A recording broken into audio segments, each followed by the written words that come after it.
Արք Հիսուսին։ Հիսուսը երբ որ գա, շատ հետաքրքիր բաներ պիտի լինեն։ Երբ որ գա, ինքը պիտի տանի իր ժողովրդին, պիտի հավաքի իր ժողովրդին ու գրված է հարսանիք մեծ խնջույք պիտի լինի։ Հարսանեկան մեծ խնջույք, այսինքն այնքան մեծ, այնքան կարևոր։ Գիտեք, միշտ երկրի վրա ամենամեծ խնջույքները դրանք հարսանիքներն են ու հարսանիքի հետ են համեմատվում, չէ՞։ Այդպես մի մեծ խնջույք պիտի լինի երկնքում։ Ու դա մեր ուրախությունն է, մեր հույսը։ Մենք դրանով ապրում ենք, որովհետև այստեղի դժվարությունները տանում ենք, մերժում ենք մեղքը, դրա համար հալածանք ենք կրում, նեղություն։ Ինչու՞։ Որովհետև գիտենք մեզ երջանկություն է սպասվում, մի երջանկություն, որը ոչ մեկը մեր ձեռքից առնել չի կարող։ Ձեզ ավելին ասեմ, նրանք ովքեր հավատարիմ են մնում, այստեղ երկրի վրա արդեն ապրում են այդ երջանկությունը։ Եկեք սկսենք մեր խոսքը։ Գրքեր ունեք, հետևելը շատ օգտակար կլինի հենց ձեր համար։ Ինչքան բան որ ես ասեմ, դրանից ավելին դուք կհասկանաք խոսքից, կստանաք Սուրբ Հոգուց։ Դրա համար միշտ հետևեք խոսքին։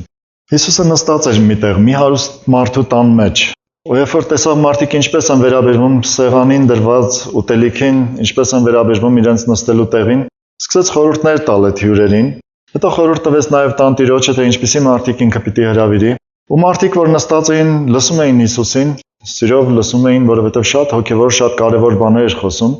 Ու նաև մեկը այսպես սրտից բխած մի արտահայտություն արեց։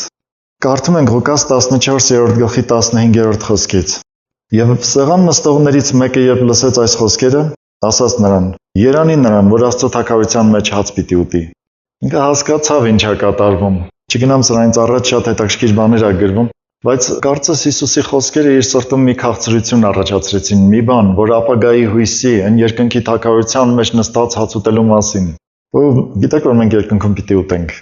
Եվ այսպեսի սրտից բխած մի արտահայտություն արեց. «Երանի նրան, որ Աստծո թագավորության մեջ հաց պիտի ուտի»։ Հիսուսը դրա հետ կապված մի առակ պատմեց։ Հիշեք, միշտ առակները պետք է բացատրել, թե ինչ պայմաններում ինքը պատմվեց, ու մեզ ավելի հասկանալի կլինի։ Դրանք մեզ համար շատ կարևոր են։ Տեսեք ինչպիսի առակ պատմեց։ Եվ ինքը ասաց նրան. «Մի մարդ մեծ ընթրիք արեց ու շատ մարդիկ հրավիրեց։ Եվ ընթրիքի ժամանակ ուղարկեց իր ծառային, որպեսզի հրավիրվածներին կանչի. եկեք, որովհետև արդեն ամեն բան պատրաստ է։ Եվ ամենը սկսեցին ետ քաշվել։ Առաջինը նրան ասաց. «Ես մի արտ եմ գնել ու պետք է որ գնամ տեսնեմ այն։ Աղաչում եմ ինձ հրաժարված համարիր»։ Եվ մյուսը ասաց. «5 զույգ եզ եմ գնել ու պիտի գնամ, որ նրանք փորձան։ Աղաչում եմ ինձ հրաժարված համարիր»։ Եվ մյուսը ասաց. «Կին առա ու դրա համար չեմ կարող գալ»։ Եվ այն ծառան եկավ ու իր տիրոջը պատմեց այս բաները։ Այն ժամանակ բարկացավ տանուտերը ու ասաց իր ծառային. «Շուտով քաղաքի հրապարակները, փողոցները գնա, աղքատներ, պակասավորներ, կաղեր, կույրեր այստեղ մցրու»։ Ծառան էլ ասաց. «Տեր, եղավ, ինչ որ հրամայեցիր ու տակավին տեղ կա»։ Եվ Տերը ասաց ծառային. «Գնա ճանապարհները, ցանկերը, ստիպիր այստեղ մտնելու, որպեսզի տունս լցվի, որովհետև ասում եմ ձեզ, որ այն հրավիրվածներից մեկն էլի մթրիկից համը պիտի չառնի»։ Մի բան ուշադրություն դարձնենք ու բացատրեմ։ Ուրեմն 16-րդ խոսքում նայեք ինձ հետ գրված է. «Եվ ինքը ասաց նրան. մի մարդ մեծ ընթրիք կազմակերպեց ու շատ մարդիկ հրավիրեց»։ Հարսանիքը ինչպես են հրավիրում։ Դուք գիտեք, որ մարդը մինչև հարսանիք գնալը մի քանի շաբաթ առաջ, մի ամիս առաջ, գուցե ավելի շուտ ինքը հրավիրատոմս է ստանում, որ պիտի գնա հարսանիք, չէ՞։ Ես հավատում եմ, որ մենք այն մարդիկ ենք, որ արդեն երկնքի թագավորության սեղանի մոտ նստելու հրավիրատոմսերը ստացել ենք։ Նայեք, հրավիրեց եւ ընթրիքի ժամանակ ուղարկեց իր ծառային։ Միշտ այդպես է, չէ՞, որ հրավիրատոմսերը բաժանում են։ Հետո սկսում են պատրաստել։ Այնտեղ կենթանի են մորթում, չգիտես, ուտելիքն են պատրաստում։ Այսօր մի քիչ ուրիշ է, այդպես չեն անում։ Այսօր ռեստորանում մի հատ մեծ սրահ են պատվիրում ու որոշում են, թե ով ինչքան ինչ պիտի ուտի, ինչ տեսակ մենյու պիտի լինի ու վերջ գնում հավաքվում են։ Այսօր կենթանիներ չեն մորթում, բայց հենց որ այդ օրը գալիս է ու այդ ժամը հասնում է, այդ մարդիկ հրավիրվածները արդեն իրենց հրավիրատոմսերով գնում են ներկայանում են, չէ՞։ Ու մասնակցում են մեծ խնջույքի։ Եվ ընթրիքի ժամանակ ուղարկեց իր ծառային, որպեսզի հրավիրվածներին կանչի։ Այսպես էլ պիտի լինի վերջում, երկնքի թագավորություն գալուստից անմիջապես առաջ։ Եկեք, որովհետև ամեն բան պատրաստ է։ Արդեն երբ որ ամեն ինչ պատրաստ էր այդ տան մեջ, ուղարկեց, որ հրավիրվածներին կանչեր։ Մեկ էլ այս մարդիկ սկսեցին ետ քաշվել։ Երբ որ այս մարդիկ սկսեցին ետ քաշվել, բարկացավ տանտերը։ Ասաց. «Լավ, ես ձեզ հրավիրել եմ, այսքան սպասել եմ, որ դուք պիտի գաք, ու հիմա դուք հետ եք քաշվում»։ Ասաց. «Գնա պատահական մարդիկ բեր։ Փողոցներից, հրապարակներից բոլոր պատահական մարդկանց բեր մցրու իմ տունը պիտի լցվի, բայց այդ հրավիրվածներից մեկն էլի մթրիկի համը պիտի չառնի»։ Այնքան կտեսնեք մարդիկ, ովքեր մեկ էլ այն մահից առաջ, այն վերջի պահին կարող են ընդունեն Հիսուսին ու մահանան ու մնաս զարմացած։ Բայց այն մարդը, որ տարիներով լսում է ու լսում Հիսուսին, ինչ որ պատճառներով իր կյանքը չի նվիրում Հիսուսին։ Եկեք նայենք, հետաքրքիր է, որ Հիսուսը չխոսեց մեղքի մասին։ Ինքը չասեց մեղք են սիրում, դրա համար չեն նվիրվում։ Տեսեք ինչ բարձ բաներ են գրված այստեղ։ Եվ ամենը սկսեցին ետ քաշվել։ Ես կարդում եմ 18-րդ խոսքից։ Առաջինը նրան ասաց. «Արդ եմ գնել։ Դրա համար պետք է որ ելնեմ տեսնեմ այն։ Աղաչում եմ ինձ հրաժարված համարիր»։ Այսինքն այս մարդը գործ ուներ, արդ էր գնել։ Արտը պիտի վարեր, ցաներ, ինքը մեծ ծրագիր ուներ արջևում։ Ինչքան բերք կստանա այդ արտից, այդ բերքը ինչքանով կարելի է վաճառել, ինչքան ինքը հարստություն կունենա։ Ես որ ասում եմ դուք զուգահեռ տանում եք ձեր կյանքին, ձեր մտքում։ Ինչքան մենք ծրագրեր ունենք այստեղ երկրի վրա։ Ու այդ բոլոր հաշվարկներ, թվեր, չէ ինչեր կարող եմ անել։ Ու տեսեք ինչ է շարունակությունը, ինձ հրաժարված համարիր։ Եվ մյուսը ասաց 5 զույգ եզ եմ գնել, քիչ չի, չէ, 10 հատ եզ էր գնել։ Այն ժամանակ եզները լծում էին գութանին, ու վարում էին, եզները լծում էին սայլին, ու իրենց հավաքած բերքն էին տեղափոխում, գնում էին առևտուր անելու դրանցով այդ բերքը լցնում էին այդ սայլերի վրա ու տանում էին մի ուրիշ քաղաք առևտուր անելու։ Սա էլ մեծ ծրագրեր ուներ, մեծ բիզնես կար իր առջևում։ Ինչքան հարստության նպատակ ուներ, տեսիլք ուներ կարծես թե։ Ու ասաց, որ չէ, ինձ էլ հրաժարված համարի, տեսել ինչքան մեծ գործ կա, այսինքն այն պատկերացումը, այն ծրագիրը, որ կար իր մեջ, ավելի մեծ էր, քան թե այդ խնջույքին գնալը։ Դե ինչ մի հատ ուտել խմել ես, վաղը դրանից ավելի մեծը կկազմակերպեն։ Այնքան շատ են հանդիպում մարդիկ, ասում են ուտենք խմենք, վաղը մեռնել կա։ Լսել եք այդպիսի արտահայտություններ։ Հա, մեռնելը իսկապես կա, բայց հեչ մտածում ես դրանից հետո ինչ կա։ Այ դրանից հետո ինչ է պատահելու։ Ու ցավալին ինչն է, որ մարդիկ, ովքեր արդեն հրավիրված են, ովքեր արդեն գիտեն դրա մասին, իրանք են զբաղված լինում այդպիսի գործերով։ Ցավը ինչն է, որ մեկ-մեկ մտածում եմ, ասում եմ, Աստված մարդուն ինչքան ժամանակ է տվել։ Հələ փորձեք ժամերի վերացեք տարիները։ Այդ տարիները բազմապատկեք մարդու կյանքի թվով, ամեն մարդ ինչքան է ապրում, չգիտեմ։ Բայց մի հատ բազմապատկեք ու տեսեք ինչքան ժամ է ստացվում։ Բայց շաբաթվա մեջ մի 2 ժամ մարդիկ կարող է չտրամադրեն, ասեն ժամանակ չունեմ։ Ինչով է լցված այդ ժամանակը։ Ինչի վրա է ծախսվում այդ ժամանակը։ Քո կյանքը ինչին ես տալիս։ Ինչով է լցված։ Սա հենց այնպես չեմ ասում։ Ու եթե դուք կարդաք այս խոսքերը, կմտածեք, որ Հիսուսը մարդկանց ասում էր՝ մի աշխատեք։ Եկեք ինձ։ Այսպեսի բան կանցնի ձեր մտքով։ Բայց որ մեկ-մեկ ես եմ ասում, անկարծ մարդիկ մտածում են, թե իրենց ասում են մի աշխատեք։ Չէ, բոլորովին հակառակը։ Առաքյալը գրեց թղթում, ասաց ով որ չի ուզում աշխատել, թող հացել չուտի։ Առակացում գրված ասում է գնացեք մրջունին ու նրանից սովորեք։ Այո, աշխատել, այո, բայց մի կարևոր բան կա այստեղ, մի հատ բայց պիտի ասեմ։ Մարդը ապրում է աշխատելու համար, թե աշխատում է ապրելու համար։ Մի բան մտածեք, դու ինքդ քեզ համար մտածիր, եթե դու ապրում ես աշխատելու համար, գուցե այս խոսքերը քեզ կվերաբերվեն։ Մեկ-մեկ մարդիկ այնքան են տարվում աշխատանքով, իրենց առօրյա կյանքով։ Եկեք այդ բոլորը իրար հետ կենցաղ անվանեմ, լավ։ Մարդիկ այնքան են տարվում այդ կենցաղով, որ ասում եմ սրա համար առիթ եմ ունեցել գնալ եղբայրներ տեսնել, ովքեր առավոտից իրիկուն շատ երկար աշխատանքի մեջ են։ Ասում եմ, լավ, հավատքի մասին չեմ խոսում։ Դուք անձնական կյանքը ունես, երբևէ մտածում ես մի բարեկամի տուն գնալ։ Երբևէ մտածում ես ինչ-որ մի հատ քո անձնական կյանքը, մի հատ քո ընտանիքի հետ, չգիտեմ, քո երեխաների հետ տնից դուրս գալ, մի բան անել։ Դու սրա մասին մտածում ես, թե դու ամբողջովին տրված ես միայն աշխատանք ու վերջ։ Հələ թե դու այս աշխարհային չափանիշներով քո ժամանակ չես ուզում տրամադրել, ասում եմ դու ծնված ես աշխատելու համար, այս ձևով աշխատելու համար։ Լավ ես հասկանում եմ, որ մեկ-մեկ աշխատանքներ կան, որ հնարավոր չի լինում ինչ-որ մի բան կտրել։ Այդպիսի բաները հասկանալի են, բայց դա էլ նորմալ չի, դա էլ ճիշտ չի։ Ու վերջը Աստված կանոն է դրել, որ մարդկային օրգանիզմը պետք է աշխատի 6 օր 7-րդ օրը հանգստանա։ Գիտեք որ դա բժշկությունն էլ է ասում։ Ասեմ ձեր ժամանակներ առաջ մի այդպիսի միտք կար, այդ միտքը եղել է հիմնականում կոմունիստների մոտ, որ ուզեցել են շաբաթը դարձնեն ոչ թե 7 օր, այլ 10 օր։ Գիտեք ինչքան կշահեին, աշխատանքային օրերը շատանում էին, ոչ աշխատանքային օրերը կրճատվում։ Հələ հաշվեք ինչքան կշահեին։ Բայց դա չստացվեց, որովհետև իսկապես այդ կանոնը Աստծո կողմից է դրված, ու բժշկությունն էլ ասում է, որ մարդկային օրգանիզմը պիտի այդպեսին լինի։ Այն մի օրը, որ տալիս ես հանգստի, դու կարող ես շատ բաներով զբաղվել։ Կարող ես նաև Աստծո հետ լինել, կարող ես նաև Աստծուն տալ այդ ժամանակը։ Առավել ևս Աստված կարող է քո կենցաղը դասավորի, եթե դու աղոթես, եթե դու իսկապես սրտանց ուզենաս։ Ես այստեղ այնքան զբաղվածության մասին չեմ ուզում խոսեմ, ինչքան սրտի մասին։ Քո սիրտը ինչին է ձգտում, քո կենցաղով զբաղվելուն, թե Աստծո հետ լինելուն։ Այս է ամբողջ խնդիրը, որովհետև եթե մարդը ձգտում է Աստծո հետ լինելու, Աստված անպայման դուռ կբացի նրա համար։ Անպայման պայմաններ կստեղծի։ Գիտեք որ մեր Աստվածը կարա դեպքեր դասավորի, կարա ինչ-որ բաներ հաջողացնի մարդու կյանքում ու ինչ-որ բաներ անհաջողության բերի, ամենակարող Աստվածը կարա իր ձեռքը դնի քո ամբողջ կյանքի վրա ու ամբողջ կյանքդ կառավարի բոլոր մանրամասներով։ Միայն քո սիրտը ձգտի դեպի նա։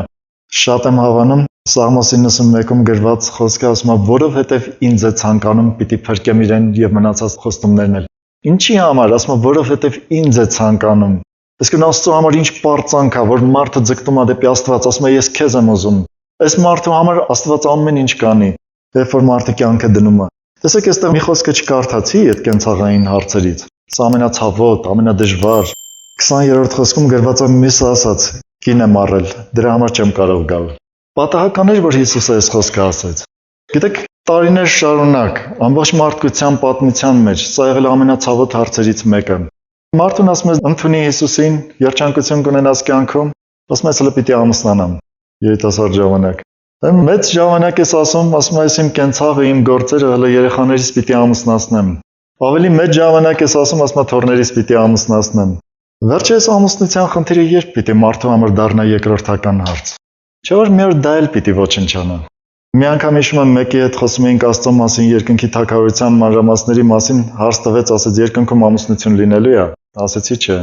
Երկնքում մարդիկ լինելու են հրեշտակների նման, այդպես ասաց Հիսուսը։ Նրանք ոչ ամուսնանում են, ոչ ծննդավերում են, ոչ մահանում են, այդպիսի բաներ երկնքում գոյություն չունի։ Ինչ քանակի, որ այստեղից տեղափոխվեցինք երկինք, այդ քանակի միշտ մնալու ենք։ Հարկ Հիսուսին։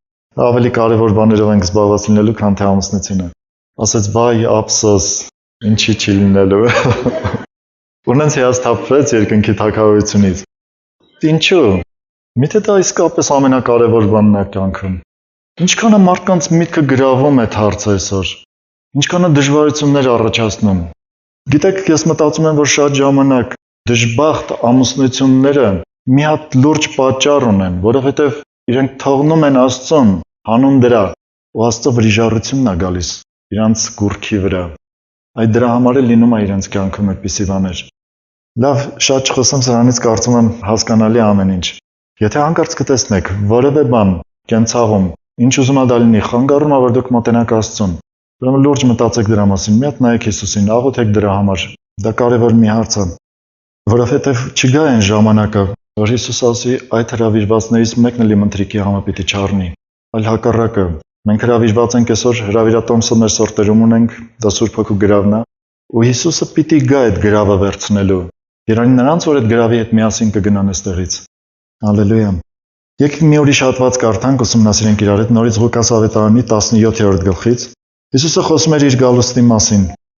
Ես կարդամ 22-րդ խոսքից, նախ հատվածը կարդամ, հետո որոշ բաներ կասեմ։ Իր աշակերտներին ասաց. «Օրեր պիտի գան, որ որդի մարդու օրերից մեկը տեսնելու պիտի փափագեք ու պիտի չտեսնեք»։ Հիսուսը մարմնով ֆիզիկապես երկրի վրա էր։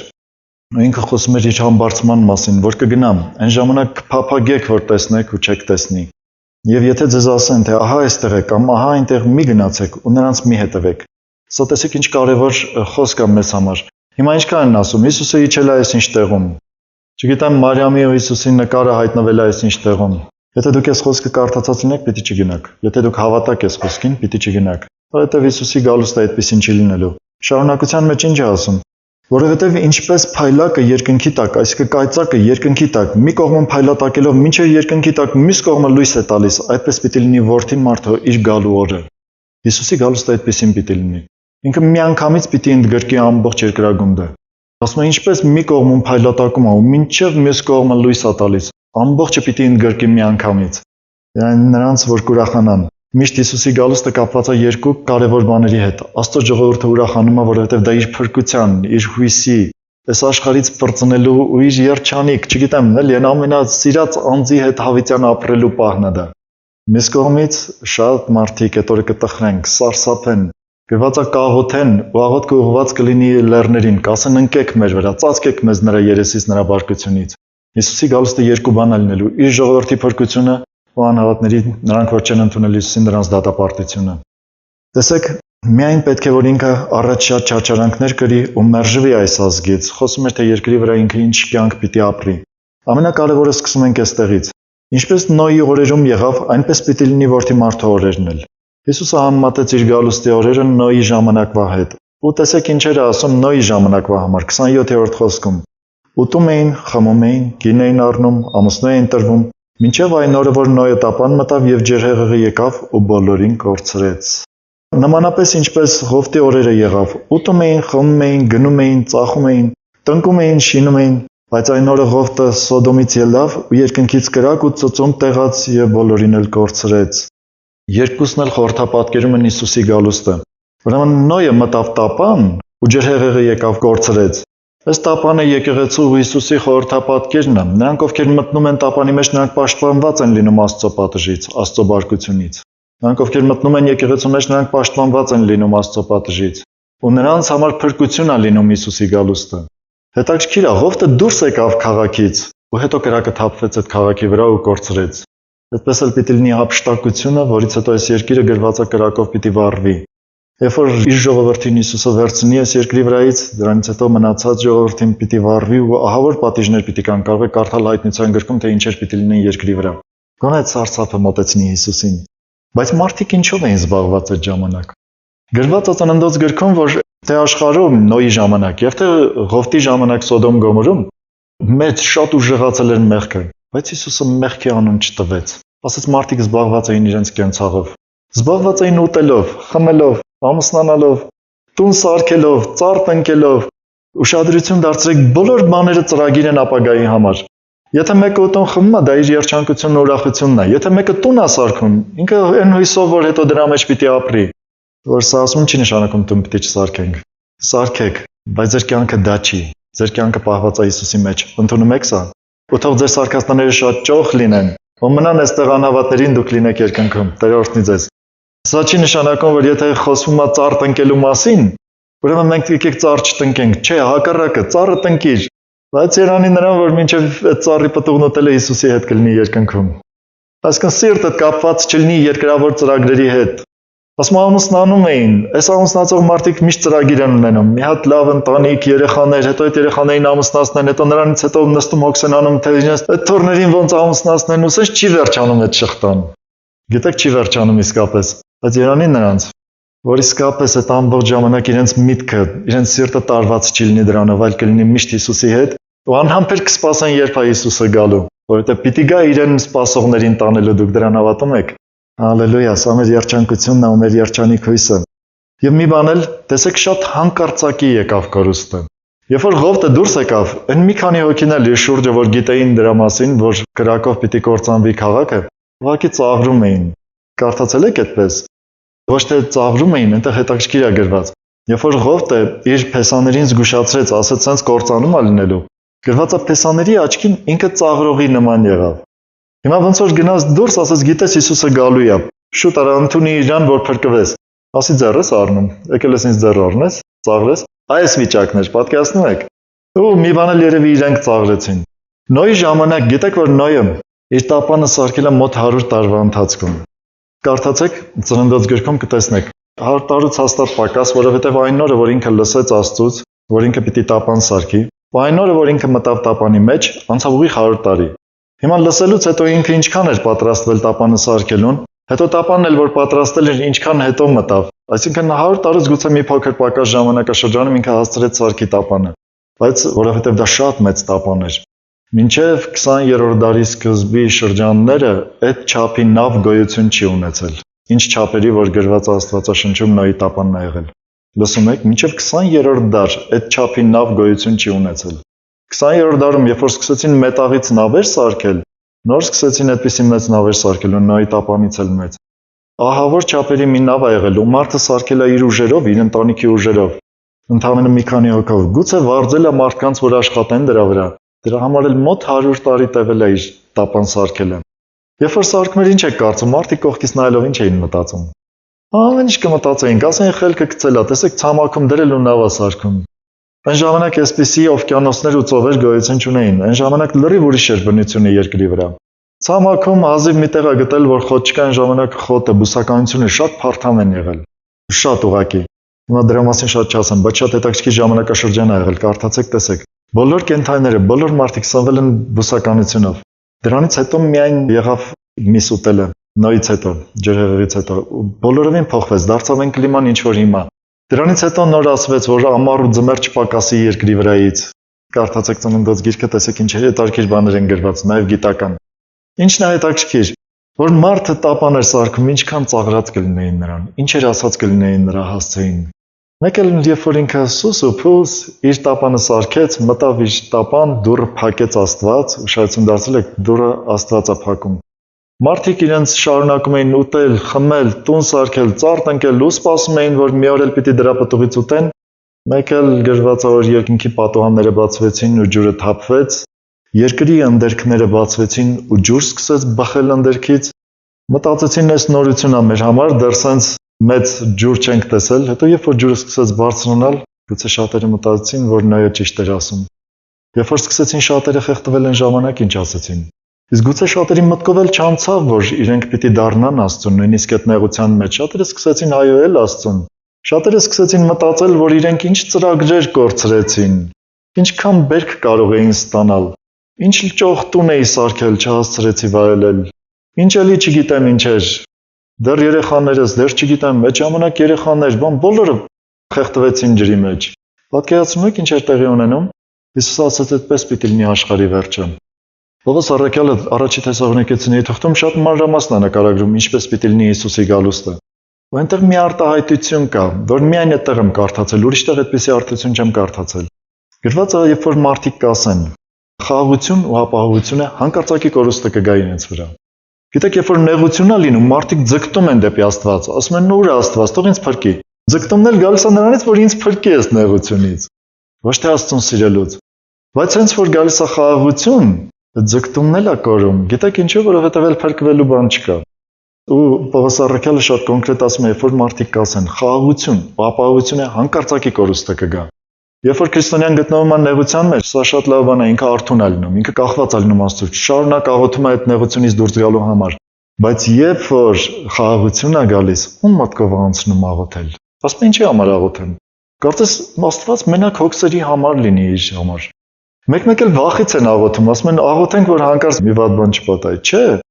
Աստված հո կախարդություն չի, ինքը անձ է, ինքը նայում է քո սրտին։ Տեսնում է, թե դու ինչի համար ես աղոթում, տեսնում է, թե դու քո քայլերը ինչի համար ես անում։ Մարդիկ մեկ-մեկ Աստվածաշունչը կարդում են, ոնց որ թուղթուգիր անողի մոտ գնալու համար։ Ասում են այսօր կարդամ, հանկարծ մի բան չպատահի։ Հա դրա համար չեն կարդում։ Կարդա որ կյանքդ փոխվի, կարդա որ ճանաչես Հիսուսին, կարդա որ ինքը թափանցի քո սրտի խորը անկյունները, որ դու դառնաս ուժեղ հավատքի մարդ, որ դու հավատարիմ լինես, իմանաս Աստված ինչ է ուզում ամեն օր քեզ համար ու կատարես դա։ Այս դրա համար կարդա,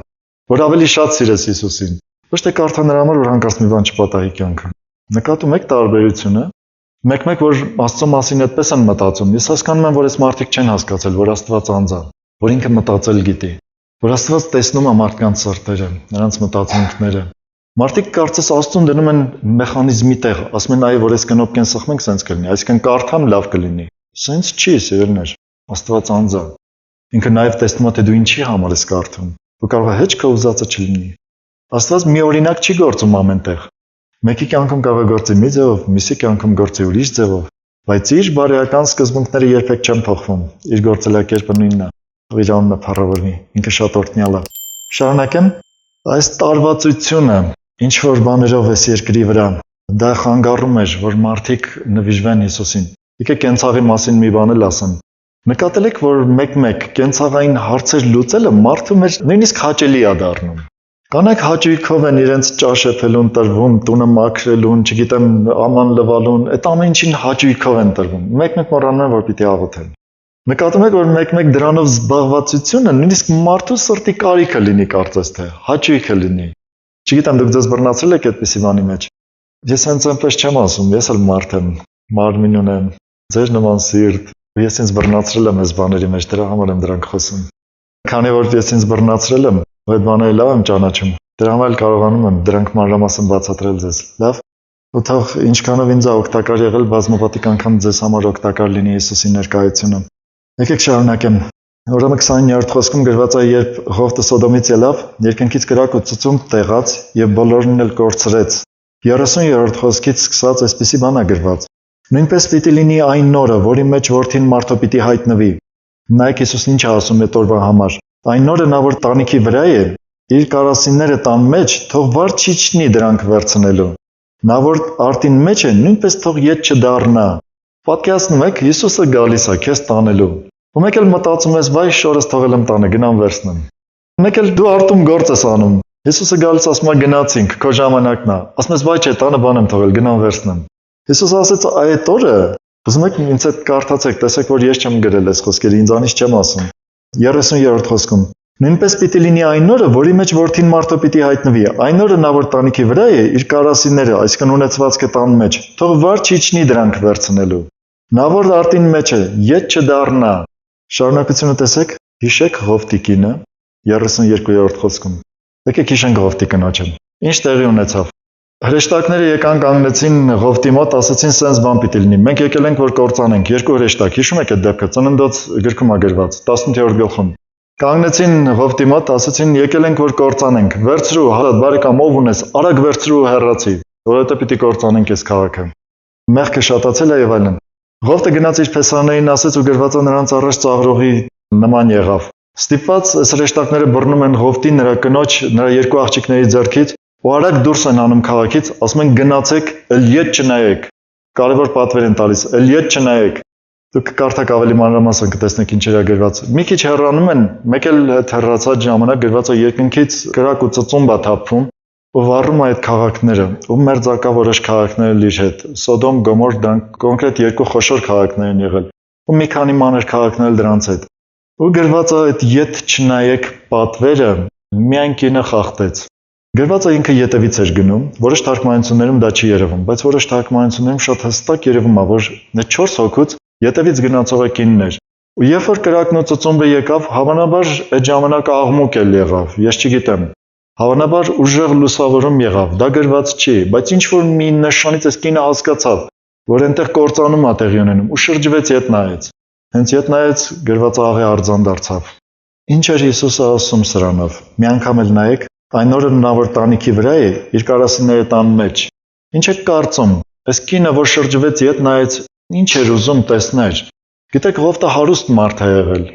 Ինքը շատ ունեցվածք է ունեցել։ Ու մեկ էլ հրեշտակները թույլ չեն տալիս, որ ինքը վերցնի իր հետ իր ունեցվածքից։ Բռնում են ձեռքերից, ասում են արագ դուրս արի։ Շտապ ձևով դուրս են անում քաղաքից։ Ու դուրս հանելուց հետո էլ պատվեր են տալիս, ասում են ետ չնայես։ Մտածում եք ինձ հետ։ Հիսուսը ասաց, եթե դու կլինես տանիքի վրա, այն ժամանակ տանիքներում աշխատանք էին անում, գործ էին անում։ Տանիքի վրա կլինես ու հանկարծ Հիսուսի գալուստը կլինի, չմտածես մտնես տան մեջ մի բան վերցնես։ Այսօր ինչեր ունեք կյանքում։ Որ մեկ էլ ասում ենք Հիսուսը պիտի գա, ասում ես բայ այս բանը, բայ այս գործը, բայ այս ունեցվածքը, բասա, բանա։ Ես չգիտեմ դա ինչ կարող լինի, կարող է մի հասարակ գրիչ լինի, բայց մարդու սիրտը դրա հետ կապված։ Այս կինը իր ունեցվածքի, իր տան, չգիտեմ ինչի հետ էր այդ սիրտը կապված, որ ինքը չդիմացավ, ինքը շրջվեց ետ նայեց։ Ու մի կարևոր բան էլ ասեմ։ Եկեղեցին ինքը ընթացք ունի ու ճանապարհ է գնում։ Ու այդ ընթացքում ճանապարհի վրա ինչն է քեզ ստիպում, որ դու եկեղեցում վերջից քայլող մեկը լինես։ Ոչ թե լինես առաջից գնացող, ու մարդկանց համար էլ ճանապարհ բացող, ուրիշներին էլ ձեռքից բռնող ասող արի ինձ հետ, այլ վերջից գնացող լինես։ Ինչն է քեզ ստիպում։ Ինչն էր ստիպում, որ այս կինը այդ խմբի մեջ վերջից քայլեր ու հետո շրջվեր ետ նայեր։ Գուցե իր ունեցվածքը, այնտեղ ինչ որ բան էր թողել գուցե, չգիտեմ։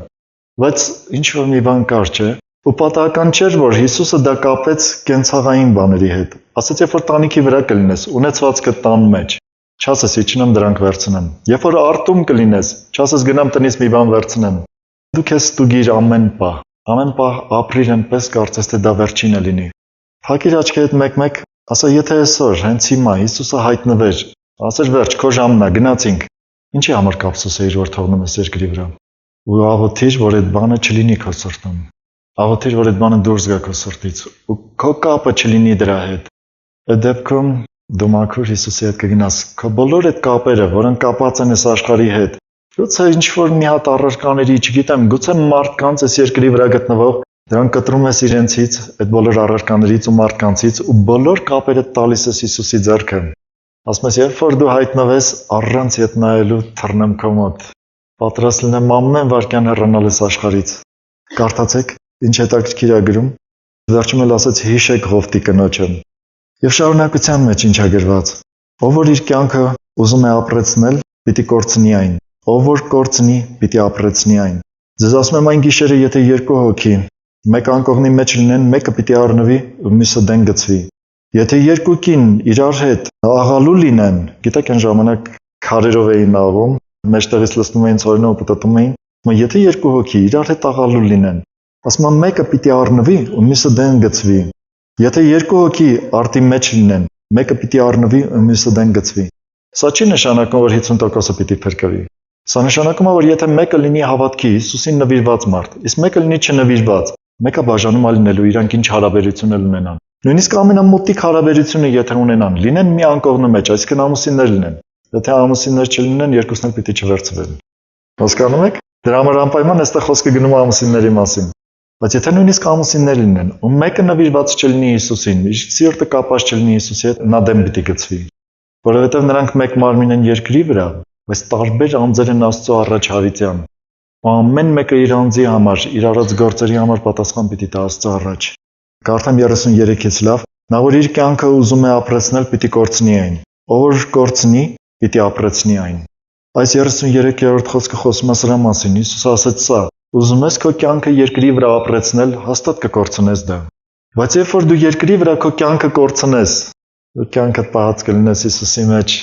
Գրված է Կողոսացիների 3-րդ գլխի սկզբում, որ մենք մեռանք ու մեր կյանքը պահված է իր մեջ, երբ որ ինքը հայտնվի, մեր կյանքն էլ պիտի հայտնվի, որովհետև մեր կյանքը էլ մերը չի, այլ Հիսուսն է մեր կյանքը։ Թող իր անունը փառավորվի։ Հալելույա։ Ասում եմ, եթե երկու կին մեկտեղ աղալու լինեն, այսինքն իրար հետ կաշխատեն, իրար հետ կապրեն, ինչ ուզում է լինի։ Բայց դուք պատկերացնում եք այս պահը, մի պահ փորձեք պատկերացնել։ Երկու հոգի իրար հետ դաշտում աշխատում են։ Կարևոր չի տղամարդ, կին, բայց երկու հոգի իրար հետ աշխատում են, մեկը հավատացյալ, մեկը անհավատ։ Մեկը լես անհավատը նայում, տեսնում հավատացյալը չկա։ Ասում եմ, այս ինչ եղավ, գործիքը մնաց, ինքը ինչ եղավ, այս դաշտում որտեղ թաքնվեց։ Փնտրումը չի գտնում։ Երկու կին իրար հետ աղում են։ Մեկը անհավատը տեսնում է, հավատացյալը չկա։ Ինչ հրաշալի տեսարան է։ Պատկերացնում եք, երկու հոգի մի անկողնում են։ Անհավատը արտանում, տեսնում է հավատացյալը չկա։ Հուրազանգում, ինչ անում, արդեն չի գտնում, ուշացել է։ Ու էլ ինքը չի գնա այնտեղ։ Դրանից հետո վերջ փակվեց դուռը, ինչպես Նոյի տապանի դուռը փակվեց, վերջացավ արդեն։ Գիտեք, այս խոսքերը այնքան իրական են, ու շատ մարդիկ, նույնիսկ պետություններ հավատացել են այս խոսքերին։ Ես լսել եմ, որ Միացյալ Նահանգներում եղել է պահ, որ քրիստոնյա օդաչուների հետ դրել են նաև մուսուլման օդաչուներ, ասել են, որ հանկարծ նրանք հափշտակվեն, գոնե սրանք կարողանան ինքնաթիռը իջեցնել։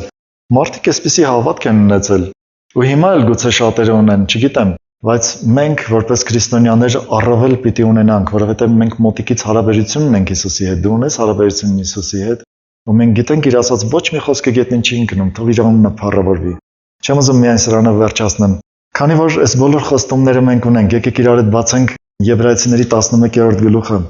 Սա մի մեծ օրհնություն է, ու այստեղից մի քանի խոսք պիտի կարդամ ընդամենը։ 11-րդ գլխի 13-ից 16 խոսքերը դուք հետո կկարդաք, ես միայն սկիզբն ու վերջը պիտի կարդամ։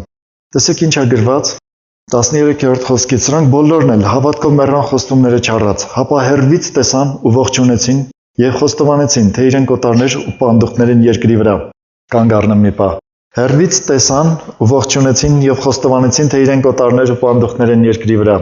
Իսկ ես հարց եմ ուզում տալ։ Դու հավատքով տեսնում ես երկնքի թագավորությունը քո ապագայում, ու դրան նայելով դու կարողանում ես քեզ տեսնել որպես օտար ու պանդուխտ այստեղ երկրի վրա։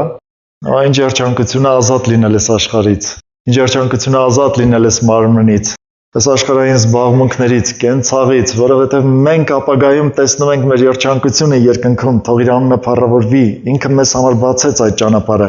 Խոստովանեցին, թե իրենք օտարներ ու պանդուխտներ են երկրի վրա։ Կանգ առնենք այս խոստովանություն բառի վրա։ Խոստովանությունը բերանի խոսք չի միայն։ Դու ապրում ես ոնց որ օտար ու պանդուխտ ես երկրի վրա։ Դու տուն ես սարքում, ասում ես, սա իմ տունը չի, երկնքում ավելի լավ տուն ունեմ։ Ծառ ես տնկում, ասում ես, այնտեղ դրախտում, գիտես ինչ ծառեր կան, ոչ մի տեսակ ծառ ես երկրի վրա չի համեմատվի այդ դրախտի ծառերի հետ։ Այսենց որ ապրես, դու ճիշտ էլ կապրես, դու կտնկես էլ, տուն էլ կսարքես, բայց սիրտդ կլինի երկնքում։ Հասկանում եք ինչ եմ ասում։ Այս չեմ ասում, այս երկրի բաց թողեք ու ոչ մի բան մի արեք։ Մի հովիվ հիշում եմ քարոզում էր, իմ հավատքի սկզբի շրջանում էր։ Ասում հավատացյալը պիտի մի 20 տարվա ծրագիր ունենա ու ամեն օր պատրաստ լինի գնալ Հիսուսի մոտ։ Այսինքն այդ ծրագիրը իր համար արժեք պիտի չունենա։ Իր համար արժեք պիտի ունենա Հիսուսի հետ երկնքում ապրելը, թող Հիսուսի անունը փառավորվի։ Գրված է հավատքով մեռան խոստումները չառած, ապա հեռվից տեսան դրանք ու ողջունեցին եւ խոստովանեցին, թե իրենք օտարներ ու պանդուխտներ են երկրի վրա։ Եթե ուզում ես, եթե դու իսկապես քեզ տեսնում ես օտար ու պանդուխտ ես երկրի վրա, թող քո գործերը խոսեն դրա մասին, ավելի շատ քան թե քո բերանը։ Գիտեք ինչի եմ միշտ վախենում բերանի խոսքից, Պողոս առաքյալը Տիտոսին գրած առաջի գլխի ամենավերջի խոսքերում ասում է մարդիկ կան, որ բերանով խոստովանում են, թե Աստծուն ճանաչում են, իրենց գործերով ուրանում են։ Եկեք ավելի քիչ խոսենք, ավելի շատ գործենք լավ կյանքում։ Թող մեր գործերը խոստովանեն, որ մենք այս երկրի քաղաքացիներ չենք, օտարներ ու պանդուխտներ ենք այս երկրի վրա։ Եկեք 1:16 խոսքը կարդամ։ Բայց հիմա լավագույն գավառի են փափագում, այսինքն եթե ես օտար ու պանդուխտ եմ այս երկրի վրա, մի ուրիշ վայր կա, որտեղ հարազատ եմ, որտեղի քաղաքացի եմ, որը իմն է, իմ սեփականությունը ու ես իրենն եմ։ Դուք այդպես եք մտածում։ Լավագույն գավառի են փափագում, այսինքն երկնավորին, ուստի ամոթ չի համարում Աստված նրանց Աստվածը կոչվել, որովհետև ինքը նրանց համար մի քաղաք պատրաստեց։ Դուք գիտեք, որ ձեզ համար քաղաք է պատրաստված։ Եթե հավատում եք դրան կամ դեռ ծանոթ չեք, բացեք Հայտնության 21-22 գլուխները, մանավանդ 21-րդ գլխում։ Այնքան լավ է նկարագրված, թե Աստված ինչ քաղաք է պատրաստել մեզ համար։ Ինչ կառուցվածք ունի այդ քաղաքը, ինչքան դռներ ունի, այդ դռների մոտ հրեշտակներ կանգնած, ինչ չափեր ունի այդ քաղաքը։ Մենք իրար այդ քաղաքում հարևաններ կլինենք, կարծում եմ։ Ամենք այնտեղ քաղաքում, չգիտեմ, ինչ ուրախության մեջ գրված է արև չի լինելու, որովհետև դրա լույսը Աստծո փառքը պիտի լինի։ Դուք պատկերացնում եք ինչ պիտի լինի։ Գրված է գետնը պիտի լինի ոսկե ապակոց, մենք դրա վրա պիտի քայլենք։ Գրված է այդ քաղաքում գետ պիտի լինի, ու այդ գետը կյանք պիտի տա, այնտեղ կենաց ծառ պիտի լինի։ Ու շատ էլի բաներ, չեմ ուզում դրա մասին շատ։ Գրված է քաղաք պատրաստեց։ Եկեք 16-րդ խոսքում մի հատ բառի վրա կանգ առնենք։ Ուշադրություն դարձրեք, բայց հիմա լավագույն գավառի են փափագում։ Սրանք միայն խոսքեր չեն։ Սրանք պիտի չլինեն մեզ մոտ միայն խոսքեր ու գիտություն։ Արդյոք քո սիրտը ձգտում ունի դեպի այնտեղ։ Գիտեք, երբ որ դու տնից դուրս ես գալիս, գնում ես մի ուրիշ տեղ, քեզ այդքան հարմարավետ չես զգում։ Ասում ես երբ եմ վերադառնալու իմ տուն։ Ճիշտ է, այդպեսի բան կա։ Այ Երանի նրան, որ այն աստիճանի օտար ու պանդուխտ կլինի այս երկրի վրա, որ սիրտը անընդհատ կփափագի երբ այնտեղ լինելու։ Որովհետև գրված է, որ Հիսուսը պիտի գա իրեն սպասողներին տանելու։ Գիտեք որտեղ է գրված, նույն Եբրայեցիների 9-րդ գլխի վերջի խոսքում։ Ուզում եք կարդացեք հենց հիմա։ Փափագել, այսինքն քո հավատքի դրսևորումը պիտի լինի այդ փափագը։ Քո հավատքի հետևանքը պիտի լինի։ Եթե հիմա մեկը քեզ ասեր, ես այսպիսի դեպքի իրական եմ հանդիպել։ Պատմեմ ուղղակի այդ դեպքը։ Մեկը ասեց, գիտես, Ֆրանսիայում պապս մահացել է։ Ինքը ինձ շատ մեծ ժառանգություն է թողել։ Բայց պայման է ասել, կգաս Ֆրանսիա, այս բոլորը քոնը կլինի։ Իրական դեպք եմ ասում ձեզ։ Այդ տղեն փնտրում էր, թե ոնց անի, որ խորհրդային միությունից փախնի Ֆրանսիա, որ կարողանա այնտեղ այդ ժառանգության մեջ ապրել։ Հասկանում եք ինչ սիրտ, ինչ ձգտում է ունեցել այդ մարդը դեպի այնտեղ գնալու։ Դու գիտես երկնքում ինչ հարստություն, ինչ երջանկություն ունես։ Սա դու չես տեսել։ Դու այնտեղից նամակ ես ստացել։ Ահա այդ նամակը։ Ձեր ձեռքում ունեք այդ նամակը։ Պատկերացնում եք, այդ նամակին դու ինչքան ես հավատում, այդքան էլ ձգտում կունենաս դեպի երկինք։ Դու այստեղ երկրի վրա ինչ ծրագրեր ունես, ու քեզ համար ինչ արժեք ունեն այս երկրի վրա ունեցած ծրագրերդ։ Եվ ինչ արժեք ունի քեզ համար այն ծրագիրը, որ այնտեղ պիտի լինես, այնտեղի երջանկության մեջ պիտի լինես։ Պատկերացնում եք, եթե դուք իսկապես հավատում եք այնտեղի երջանկությանը, այսօր էլ պինդ բռնեք դա, որովհետև դա չեք կորցնելու հավիտյան։ Իսկ այս երկրի վրա ինչ էլ պինդ բռնեք, մեկը պիտի կորցնեք։ Գիտեք դա։ Եկեք շարունակենք։ Մի խոսք էլ ասեմ, նորից Եբրայեցիների թղթում գրված 12-րդ գլխի 28-րդ խոսքում գրված է անշարժ թագավորությունը վերցրած լինելով ամուր բռնենք այն շնորհքը, որով Աստծուն պաշտում ենք հաճոյական կերպով, ակնածությամբ, բարեպաշտությամբ։ Միայն այս խոսքի մասին կարելի է մի ժամ խոսել։ Քանի որ մենք այս խոստումները ունենք, անշարժ թագավորությունը արդեն առած լինելով, դուք առել եք անշարժ թագավորությունը, երկնքի թագավորությունը։ Այս թագավորությունը, այս երկրավորը կոչվում է շարժական ինչի համար, որովհետև ինքը պիտի անցնի։ Աստված մի օր թափ պիտի տա, ոչնչացնի սա։ Ամուր բռնեք այն շնորհքը, որով Աստծուն պաշտում եք, պաշտել բառը դա ծառայել բառն է, որով Աստծուն ծառայում եք, իրեն հաճելի լինելու համար, ես իմ բառերով եմ ասում մի քիչ էլ, հաճոյական կերպով հենց դա է նշանակում, իրեն հաճեցնելով, ակնածությամբ, այսինքն վախով, զգուշությունով եւ բարեպաշտությամբ, միշտ բարին սիրելով, Աստված պաշտելով։ Ուզում ես քննել քո կյանքը, դու որ կողմի վրա ես, կարծում եմ արդեն խոսքի ժամանակ դու շատ բաներ տեսար, բայց մի քանի նշաններ ասեմ։ Փափագը դրանցից մեկն էր։ Ինչն է քո միտքը ավելի շատ զբաղացնում։ Գիտես, ես կարող եմ ծառ տնկեմ, տուն սարքեմ, բայց իմ միտքը զբաղված լինի Աստծո խոսքով։ Այն սպասումով, որ գուցե հենց հիմա Հիսուսը կգա։ Ինչն է քո միտքը ավելի շատ զբաղացնում, սա ցույց է տալիս, թե դու ինչ թել ունես երկրի վրա կապված։ Ուրիշ բան ասեմ, քո ժամանակը ավելի շատ ինչի վրա ես ծախսում։ Քո ժամանակը ավելի շատ ինչին ես տալիս։ Ավելի շատ խոսում եմ ձգտումների մասին։ Դու ձգտում ունես ժամանակդ ինչի տալու։ Գուցե դու ժամանակ շատ չունես, 8 ժամ աշխատում ես կամ 10 ժամ այսօր բազմազան է աշխատանքը։ Բայց մի պահ քննիր, այդ թեկուզ աշխատանքի մեջ քո ներսի աշխարհը ձգտում է այն ժամին, որ մենակ կմնամ Հիսուսի հետ։ Որ մի հատ էլ գիրքը բացեմ, այս տեսակ ձգտում ունենում ես։ Եթե չէ, դու պիտի աշխատես դրա վրա, աղոթես դրա համար։ Մի բան էլ, որ ցույց է տալիս մարդու կապվածությունը այս աշխարհի հետ կամ կապվածությունը երկնքի թագավորության հետ։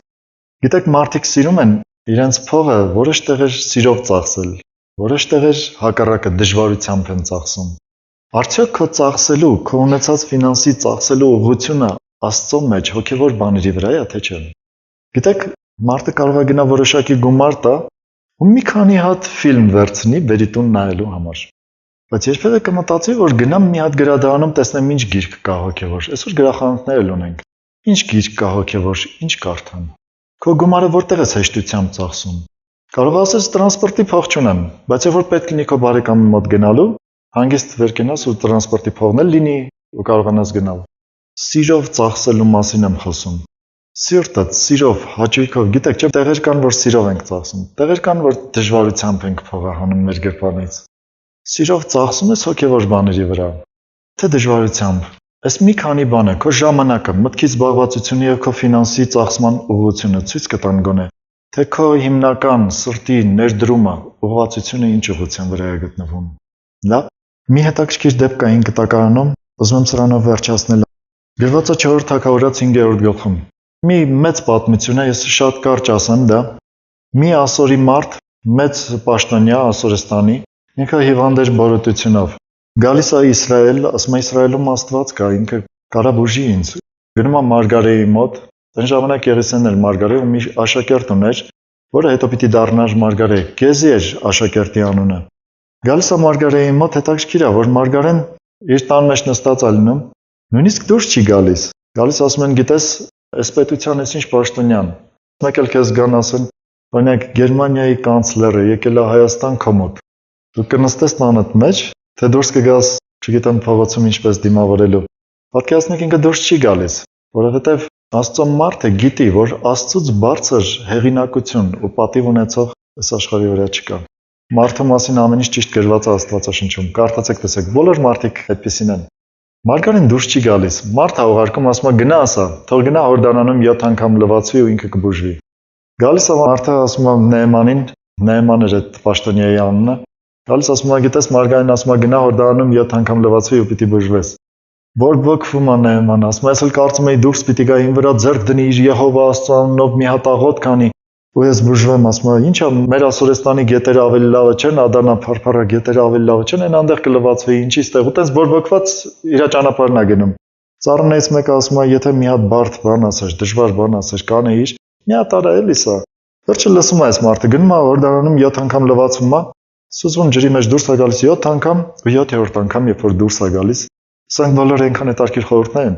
Երբ որ 7-րդ անգամ դուրս է գալիս, գրված է իր մաշկը երեխայի մաշկի նման առողջ է լինում։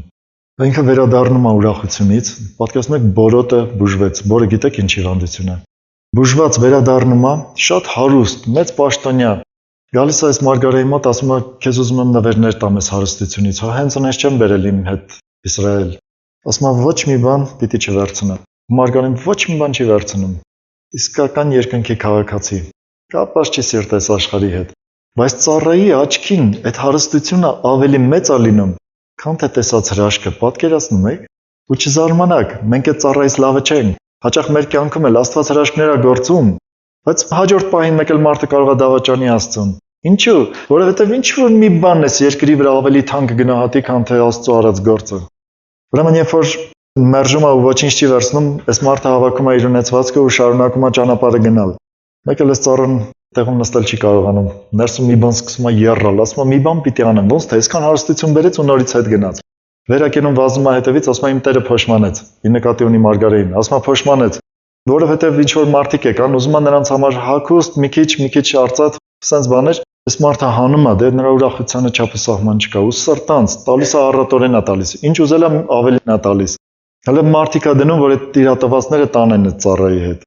Տանում են միտեղ թաքցնում է, ուրեմն գալիս է Մարգարեի մոտ կանգնում է ծառան։ Մարգարեն ասում է որտեղից ես գալիս։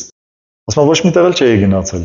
Նկատում ես սուտը որտեղ է լինում, մեղքը երբ է գործվում, ինչի սիրուց է մեղքը գործվում, նկատում եք։ Անմիջապես սուտը Մարգարեի առաջ, չգիտի ում հետ է խոսում, գիտի է, բայց մեկը մեղքը գործում է։ Ուզում է խափած լինի, ասում է ոչ միտեղ էլ չէի գնացել։ Ես ուզում եմ այդ խոսքերը կարդալ Մարգարեի 4-րդ Թագավորաց 5-րդ գլխի 26-րդ խոսքում։ Եվ Եղիսեն ասաց նրան. երբ այն մարդը իր կառքից դիմավորելու վերադարձավ, միթե իմ հոգիս չգնաց ու չտեսավ, եւ հիմա արծաթ վերցնելու եւ հանդերձներ, ձիթենիներ, այգիներ, ոչխարներ, արջառներ, ծառաներ, աղախիններ առնելու ժամանակն է, Մարգարեն իր ծառային հարց է տալիս։ Ու գիտեք, այս բաները, որ թվարկում է, հենց այնպես չի խոսում։ Աստված տեսնում է ծառայի սրտում ինչ ծրագրեր կային։ Խոսում է հենց այդ ծրագրերը, տալիս է ծառայի երեսին իր սրտում եղած ծրագրերը։ Ինքը փող, ինչ որ մի ունեցված տարել թաքցրել է, ու իր սրտում ծրագրեր է թաքցրել։ Այդ ծրագրերով եկել է Մարգարեի մոտ։ Տեսեք Մարգարեն ինչ է ասում. միթե իմ հոգիս չգնաց, ու հիմա արծաթ առնելու հանդերձներ, ձիթենիներ, այգիներ, ոչխարներ, արջառներ, ծառաներ, աղախիններ առնելու ժամանակն է։ Ասում է հիմա դրա ժամանակն է, բա։ Մի բան մտածիր, այսօր ինչքան մարդիկ կան քո շուրջը, որ մեռնեն դժոխք են գնում, որ դեռ Աստծո խոսքը չեն լսել։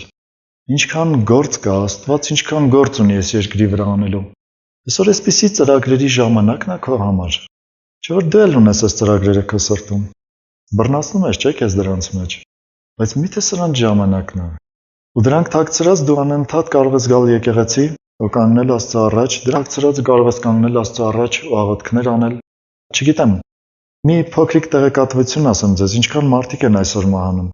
Գիտեք, որ մահացիության ամենամեծ տոկոսը ավտովթարներից են լինում։ Ամբողջ աշխարհով մեկի նկատի ունեմ։ Համար առաջին տեղում ավտովթարներն են, ու ոչ մեկը չգիտի իր կյանքի թելով երբ կկտրվի։ Երկրորդ տեղում հիվանդություններն են, մանավանդ ռակը, ամենաշատ հանդիպող, իսկ երրորդը գիտեք ինչն է։ Ինքնասպանությունները։ Միայն անցած շաբաթվա մեջ 3 դեպք եմ հանդիպել ինքնասպանության, մարդիկ, ովքեր պատմեցին, որ ինքնասպան են եղել։ Գիտեք, մարդիկ գնում են այս աշխարհից, իրենք գնում են Հիսուսի մասին չլսած, իրենք գնում են միանգամից դեպի կորուստ։ Ինչքան գործ կա անելու։ Պես այսօր մտածեն, որ ծառեր տնկեմ, տուն սարքեմ կամ ինչ-որ մի բան։ Աստծուն հավատացող մարդը, նա որ գիտի հոգևոր իրականությունը, այդպես չի ապրում։ Սկսում եմ ապրել մի ուրիշ բանի համար։ Լավ, ես այս տունն էլ, ամեն ինչն էլ որ ունեմ, մի օր պիտի թողնեմ ու գնամ, այս մարմինն էլ պիտի թողնեմ։ Երբ որ դու գնաս երկինք ու այնտեղից տեսնես ինչքան գործ կարող է իրանել երկրի վրա, գիտես ինչքան կափսոսես, արժեքներիդ փոփոխությունը թող այստեղ երկրի վրա լինի, ոչ թե այնտեղ երկնքում, արդեն ուշ կլինի, ոչինչ փոխել չես կարող։ Մի հոգու էլ երկնքում փրկել չես կարող։ Մարդը դուրս եկա մարմնից էլ ոչինչ փոխել հնարավոր չի։ Սոր ուշադիր եղեք։ Մեկ էլ կտեսնեք ձեր հարևանը մահացավ, մեկ էլ կտեսնեք էլի ինչ-որ մեկը։ Բայց մարդկանց կողքով ինչքան ես անցել ու Աստծո մասին չես ասել նրանց։ Այսօր քո անելու, ինչ անելու ժամանակն է։ Ինչ տեսակ ծրագրեր ունենալու ժամանակն է։ Արդյոք ժամանակն է, որ դու մեծ ծրագրեր ունենաս, այգիներ տնկել, չգիտեմ, տներ սարքելու ինչեր անել։ Դա էլ ունեցիր, բայց դրա հետ կապված մի եղիր, դրանից ավելի մեծ ծրագիր կա։ Ու եթե պետք լինի զոհաբերել, դու որը կզոհաբերես։ Ցավոք այսօր քրիստոնյաները շատ հեշտությամբ զոհաբերում են Աստծո ծրագրերը։ Շատ ավելի հաճույքով տրվում են իրենց կենցաղային ծրագրերին։ Եկեք ոտքի կանգնենք։ Եթե խոստովանվել ես ուզում, դու ազատ ես, կարող ես խոստովանվել։ Եթե որոշում ես կայացնելու քո ապագա կյանքի համար, կայացրու եւ հաստատուն եղիր որոշումներդ իրականացնելու մեջ։